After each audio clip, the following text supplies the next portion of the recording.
एमआयएमचे माजी खासदार इम्तियाज जलील नांदेड लोकसभेची पोटनिवडणूक लढवणार अशी घोषणा त्यांनी केली। ही निवडणूक नागरिकांच्या इच्छेमुळे ते लढत आहेत असे त्यांनी सांगितले। कार्यकर्त्यांनी इच्छा व्यक्त केलीये म्हणून लोकसभा निवडणूक लढवत आहे। नांदेड हा अमीमगड आहे, त्या ठिकाणावरून आमचे सर्वात जास्त नगरसेवक निवडून आलेले आहेत। सर्वांची इच्छा आहे की एक तरी मुस्लिम खासदार झाला पाहिजे। मला ज्या प्रकारे हरविण्यात आले आहे त्यावरून नांदेड येथील मुस्लिम कार्यकर्त्यांची इच्छा आहे की मी नांदेडमधून निवडणूक लढवावी अशी प्रतिक्रिया इम्तियाज जलील यांनी व्यक्त केली।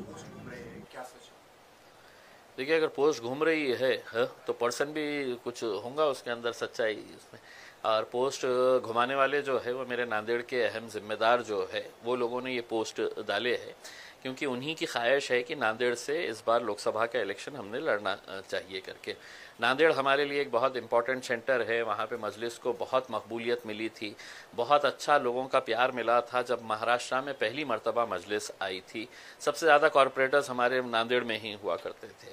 उसके बाद विधानसभा के भी इलेक्शन हमने लड़े हैं, और इस बार जब बाई इलेक्शन होने जा रहा है महाराष्ट्र के अंदर इकलौता एक लोकसभा की सीट का नांदेड़ के अंदर, तो वहाँ के लोगों की ख्वाहिश है कि नहीं, हमने इस बार मैदान के अंदर उतरना चाहिए। एक तरीके से अगर देखा जाए तो लोगों के अंदर एक बहुत नाराज़गी है, चिढ़ है कि पूरे महाराष्ट्र के अंदर इकलौता एक मुस्लिम एमपी था, उसको हराने के लिए जिस तरीके से राजनीतिक साजिशें की गई है, पैसे का इस्तेमाल किया गया है, तो अब लोगों के अंदर उस चिढ़ को देखते हुए कहीं ना कहीं ऐसा लग रहा है कि नहीं, इम्तियाज जलील ने इलेक्शन लड़ना चाहिए करके, तो हम उतरेंगे मैदान के अंदर, किस्मत आजमाएंगे। दो ही चीज़ हो सकती है, या तो आप हारते हैं या जीतते हैं, देखेंगे। ओवैसी साहब ने आप पर भरोसा रखकर आपके ऊपर ही सौंपा है कि आप कहाँ से लड़ेंगे, तो आपने वही माहौल क्यों चुनाया, वही विधानसभा का गढ़ क्यों चुना? देखिए, लोकसभा की एक ही बाई इलेक्शन की सीट आई है, वहाँ के जो सिटिंग एमपी है उनकी डेथ के बाद ये बाई इलेक्शन होने जा रहा है। अगर कोई और उससे बेहतर अगर होती कॉन्स्टिट्यूएंसी तो वहाँ पर विचार करे होते, लेकिन चूंकि इकलौती एक सीट है, और जैसा मैंने आपको बताया है कि मजलिस का और नांदेड़ का एक बहुत पुराना रिश्ता रहा है, हमारा बहुत अच्छा ऑर्गेनाइजेशन सेटअप है वहाँ पर, तो हमने नांदेड़ के अंदर जाने का फैसला किए है। आप और जरांगे की मीटिंग हुई थी, वहाँ पर कुछ अहम मुद्दों पे चर्चा हुई, तो कौन से मुद्दे थे, और उसके बाद आपने ये ठान लिया कि हमें वहाँ से लड़ना है? देखिए, मैं जरांगे पाटिल साहब से पहली मर्तबा मिला हूँ ऐसा नहीं है। जब उन्होंने अपना आंदोलन शुरू किया था उस वक्त भी मैं उनके गांव गया था। यहाँ पे जब वो एडमिट थे तो 2 मर्तबा मैं हॉस्पिटल जाके उनसे मुलाकात की थी। और इस बार यकीनन जब इलेक्शन के करीब अगर राजनीतिक पार्टी के लोग अगर एक दूसरे से मिलते हैं तो कोई मौसम के बारे में चर्चा नहीं करते हैं। नेचुरल है कि पॉलिटिकल उसके ऊपर ही चर्चा, और जो सोशल माहौल जो चल रहा है महाराष्ट्र के अंदर, इसी के बारे में चर्चा हुई होगी उसमें, और हमने करे है।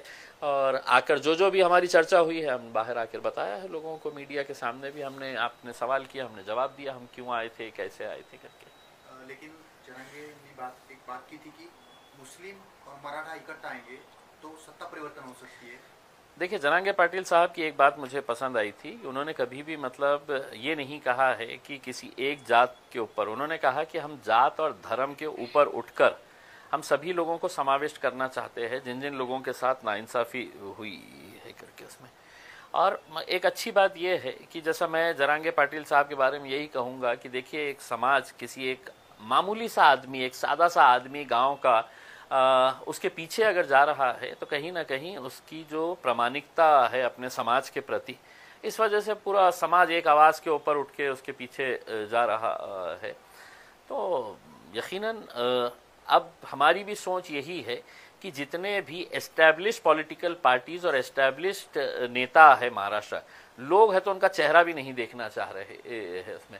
आप खुद देखिएगा, अभी जो हुकूमत के अंदर बैठे थे, लोगों ने वोट किसको दिया था, हुकूमत में वो जाके किसके साथ बैठे हैं, किसके साथ दोस्ती कर लिए, किसके साथ गले मिल लिए है करके, तो लोगों का विश्वास अब राजनीति के ऊपर से ही ख़त्म होता जा रहा है। तो उनको एक ऑल्टरनेट देने के लिए हम सोच रहे हैं क्यों ना एक नया एक समीकरण तैयार किया जाए करके। सिटी का क्या माहौल है, क्योंकि अपने यहाँ पर जो कैंडिडेट्स है, एमआईएम की ताकत यहाँ पर अच्छी है, उसके बाद कहाँ पर कौन से उम्मीदवार देंगे, इस तरह से क्या? चलिए, शुक्र है आपने माना तो सही है कि एमआईएम की ताकत यहाँ पर अच्छी है, अच्छी ही नहीं है बहुत अच्छी है यहाँ पे। और हम पूरी मजबूती के साथ लड़ेंगे जहाँ जहाँ पर भी लड़ना है। हमने बहुत पहले अपना प्रस्ताव महाविकास आघाड़ी को दिया था, अभी तक उनके पास से कोई बात नहीं आई है। अब हमारी कॉन्स्टिट्यूएंसी, हमारे कैंडिडेट्स पूरे तैयार है। अब हम इंतज़ार कर रहे हैं, या तो आप साफ तरीके से बोल दे हाँ या ना। हाँ बोले तो भी हमारी स्ट्रेटजी तैयार है, ना बोले तो भी हमारी, आप अपनी ताकत दिखाना, फिर हम हमारी ताकत दिखाएंगे। पूर्व मध्य से कुछ नाम सामने आ सकते हैं आपकी तरफ से? हाँ, पूर्व मध्य से आएंगे ना, बहुत सारे लोगों ने फॉर्म भरे हैं, बेहिसाब लोगों ने फॉर्म भरे हैं, उसमें से किसी एक का नंबर लगेगा उसमें। या आप दोनों जगह से लड़ेंगे? हो सकता है, मैं तो क्लियर कहा हूँ ना। अगर मेरे कायद बैरिस्टर असदुद्दीन अवैसी साहब ने कहा कि नहीं सिर्फ लोकसभा लड़ो तो लोकसभा लड़ेंगे, उन्होंने कहा नहीं विधानसभा ही लड़ो तो विधानसभा लड़ेंगे, उन्होंने कहा कि दोनों जगह लड़ो तो दोनों जगह लड़ेंगे, और उन्होंने कहा कि नहीं दोनों जगह मत लड़ो, तुम लड़ो ही मत, तो नहीं लड़ेंगे।